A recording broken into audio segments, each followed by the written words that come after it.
আসসালামু আলাইকুম। আমি আপনাদের সাথে কিছু শেয়ার করতে চাই।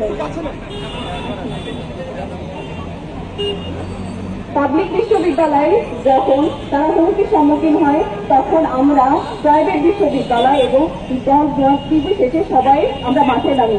কিন্তু আমার 18 তারিখে আমরা বারবার প্রশাসনের পুলিশের হামলার শিকার হই। সেটা তো ছিল প্রশাসনের, কিন্তু প্রশাসনের সাথে যখন ছাত্রলীগ যুবলীগ এরা মিলেমিশে আমাদের উপর অত্যাচার করছে, আমরা দেখছি তারা এখনো বাইরে ঘুরে বেড়াচ্ছে। প্রশাসন কেন কঠোর না? এখনো প্রশাসনকে কেন এর সুস্থ তদন্ত করছে না, সেটা আমি জানতে চাই।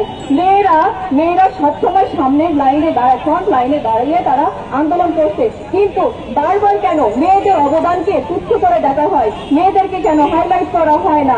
এটা আমি সবার কাছে জানতে চাই। আপনারা দেখছেন উত্তরা